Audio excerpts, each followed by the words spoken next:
നമ്മൾ വെറുതെ എവിടെന്നെങ്കിലുമൊക്കെ കിട്ടുന്ന പച്ചക്കറി വേസ്റ്റുകളും അതുപോലെ ചീഞ്ഞ സാധനങ്ങളൊക്കെ കൊണ്ടുപോയി വെറുതെ പോത്തിന് കൊണ്ടുപോയിട്ട് അതിൻ്റെ വയറ് ചീത്തയാക്കാതിരിക്കാൻ പ്രത്യേകം ശ്രദ്ധിക്കുക. പിന്നെ അതിൻ്റെ വയറ് കമ്മിക്കലായി ഓരോ പ്രശ്നങ്ങളായി പിന്നെ ഡോക്ടർമാരെ കാണണം, വയറ് കമ്മിക്കൽ മാറണം, തീറ്റ എടുക്കണ്ടാവും.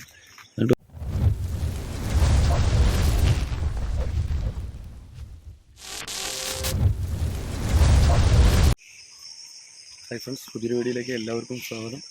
ഇന്ന് നമ്മൾ രാവിലെ നല്ലൊരു മഞ്ഞാണ് കേട്ടോ. നമ്മൾ രാവിലെ തന്നെ ഉമ്മരെ കൊണ്ടേ കെട്ടി രണ്ടുപേരും. ഒരുപാട് പേര് പച്ചക്കറി വേസ്റ്റും കാര്യങ്ങളൊക്കെ ആയിട്ട് ഒരുപാട് തീറ്റ ഓരോ ദിവസം കൊണ്ടുപോയി ഒരുപാട് തീറ്റ കൊടുത്ത് പെട്ടെന്ന് വലുതാവും എന്നുള്ളൊരു കണക്കൂട്ടിൽ ഒരുപാട് പേര് പോത്തിന് തീറ്റ കൊടുക്കുന്നു. പക്ഷേ അതുകൊണ്ടൊന്നും കാര്യമില്ല. സാധാരണയായിട്ടൊരു പോത്ത് രാവിലെ ഒരു 2 മണിക്കൂർ, ഉച്ച കഴിഞ്ഞൊരു 2 മണിക്കൂർ, ഇതാണ് പോത്തിൻ്റെ ഫുഡ്. പിന്നെ നമ്മൾ എന്തോരം കൊടുത്താലും അത് തിന്നുകൊണ്ടിരിക്കും, അത് ചാണകമായിട്ടത് തള്ളിക്കൊണ്ടിരിക്കും. പക്ഷെ അത് അയവിറക്കി അത് കിടന്നു കഴിഞ്ഞാൽ അതിൻ്റെ ഒരു ദഹന പ്രക്രിയ കറക്റ്റ് ആവുകയുള്ളൂ. അപ്പോൾ എല്ലാവരും പ്രത്യേകിച്ച് ശ്രദ്ധിക്കുക. തീറ്റ കൊടുക്കുമ്പോഴത്തേക്കൊരു കൃത്രിമ ലിമിറ്റുണ്ട്. നമ്മൾ ഒരുപാട് തീറ്റ കൊടുത്തുകൊണ്ടായില്ല. അത് തീറ്റ കൊടുക്കുന്നത് നല്ല രീതിയിൽ കൊടുക്കുക, വെള്ളവും അതേപോലെ കൊടുക്കുക. ഏറ്റവും കൂടുതൽ വെള്ളമാണ് പോത്തിന് ആവശ്യം. വെള്ളം കുറവുള്ളവർ, കണ്ടത്തിൽ കെറ്റാനൊക്കെ മുടിയുള്ളവർ 2-3 നേരം ചൂടുള്ള സമയത്തൊന്ന് നനച്ചു കൊടുക്കുക ശരിക്കും. കാരണം പോത്തിന് എപ്പോഴും ചൂടായിരിക്കും. ഇതുകൊണ്ടാണ് ഞാൻ വീഡിയോ എടുക്കുന്നത് നോക്കിയ ഒരാൾ അവിടെ നിൽപ്പുണ്ട്, ഹൈദർ. എല്ലാവർക്കും ഒരു ചോദ്യമുണ്ട്, പോത്ത് വളർത്ത് ലാഭകരമാണോ നഷ്ടമാണോ എന്നുള്ളത്. ശരിക്കും പറഞ്ഞു കഴിഞ്ഞാൽ നമ്മൾ ഈ പോത്ത് വളർത്തൽ ഒരുപാട് ക്യാഷ് നമ്മൾ ഇതിലേക്ക് വേണ്ടിയിട്ട് ഒരു മാസം ഒരു 10,000 രൂപ 5,000 രൂപയൊക്കെ മുടക്കി നമ്മൾ ഇതിലേക്ക് തീറ്റയായിട്ട് കൊടുത്തു കഴിഞ്ഞാൽ നമുക്കത് നഷ്ടത്തിലേക്ക് തന്നെ വരുള്ളൂ. കാരണം നമുക്കതിൽ ഒരുപാട് പൈസ ക്രേസായിട്ട് കൊണ്ടു നടക്കാമെന്നുള്ള മാത്രമേ ഉള്ളൂ. നമ്മൾ ഏറ്റവും മുടക്ക് കുറച്ച് പോത്തുകളെ എങ്ങനെ വളർത്താം എന്നാണ് നമ്മൾ നോക്കേണ്ടത്. ആ രീതിയിലാണെങ്കിൽ നമുക്ക് പോത്ത് വളർത്ത എപ്പോഴും ഒരു ലാഭകരം തന്നെയാണ്. നമ്മളൊരു ദിവസം ഒരു 40 രൂപ 50 രൂപ ആ തോതിൽ നമ്മൾ തീറ്റയ്ക്ക് വേണ്ടിയിട്ട് ചിലവാക്കുകയാണെങ്കിൽ നമുക്ക് എപ്പോഴും അതൊരു ലാഭകരമായിരിക്കും. കാരണം നമ്മൾ എപ്പോഴും തീറ്റ കൊടുക്കുമ്പോഴത്തേക്ക് ഒരു 100 രൂപ അല്ലെങ്കിൽ ഒരു 150 രൂപ ഡെയിലി ഇന്ന് തീറ്റ ക്യാഷ് മുടക്കി ചെയ്ത് കഴിഞ്ഞാൽ നമുക്ക് എപ്പോഴും അത് കൊടുക്കാൻ നേരത്തെ എപ്പോഴും ഒരു നഷ്ടം തന്നെയായിരിക്കും എന്നുള്ളതാണ് എനിക്ക് നിങ്ങളോട് എല്ലാവരും പറയാനുള്ളത്. പുല്ല് നന്നായിട്ട് തീറ്റിക്കുക എന്നുള്ളതാണ് അതിൻ്റെ അകത്ത്.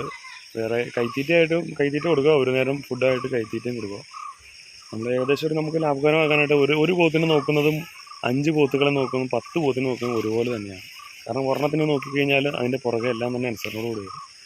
അപ്പോൾ അതേപോലെ സ്ഥലവും കൂടി ഉണ്ടാകണം, അല്ലെങ്കിൽ നമുക്ക് അതിനെ കെട്ടാനുള്ള ഒരു സ്പോട്ട് കൂടിയാണ്.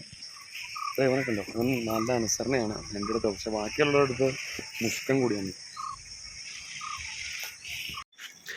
വാഴയ്ക്കകത്തോണ്ട് ഇപ്പോൾ കിട്ടുന്നത് കുറവായതുകൊണ്ട് നമ്മൾ രാവിലെ തന്നെ 2 പോത്തിനെയും, അതായത് നമ്മുടെ മണിയനെയും ഹൈദറിനെയും രാവിലെ പാടത്തുകൊണ്ട് നേരത്തെ കിട്ടും. അപ്പോൾ പോണ വഴികളിൽ നല്ല പുല്ലുണ്ട്, അപ്പോൾ അതൊക്കെ തീറ്റിച്ചുകൊണ്ടാണ് പോകുമ്പോഴും വരുമ്പോഴും ചെയ്യുന്നത്.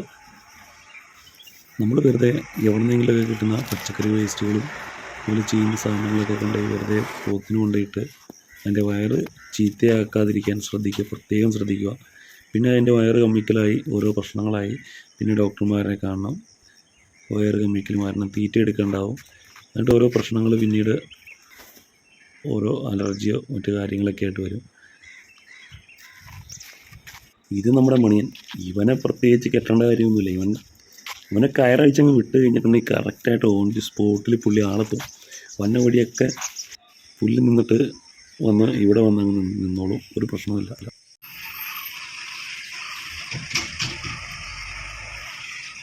എടാ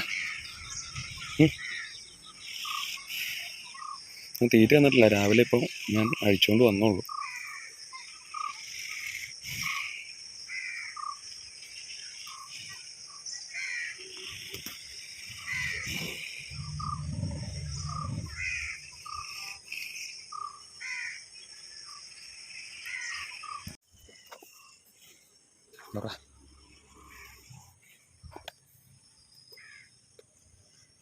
എന്നടാ എന്നടാ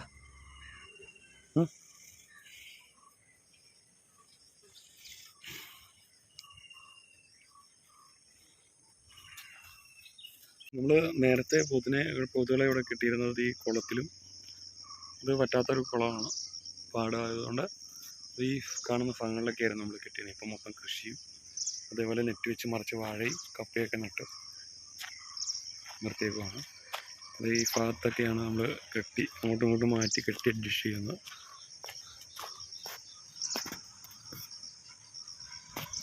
നല്ലതുപോലെ പുല്ലും വെള്ളവും കൊടുത്തു കഴിഞ്ഞാൽ ഒരു കുഴപ്പമില്ല.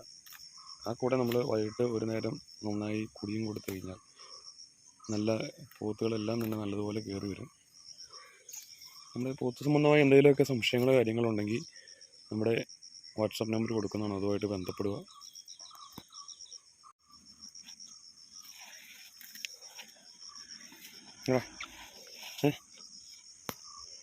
അപ്പോൾ ഇന്നത്തെ നമ്മുടെ വീഡിയോ എല്ലാവർക്കും ഇഷ്ടപ്പെട്ടു എന്ന് പറഞ്ഞാൽ അടുത്ത വീഡിയോ കാണാം. എല്ലാവർക്കും ബൈ.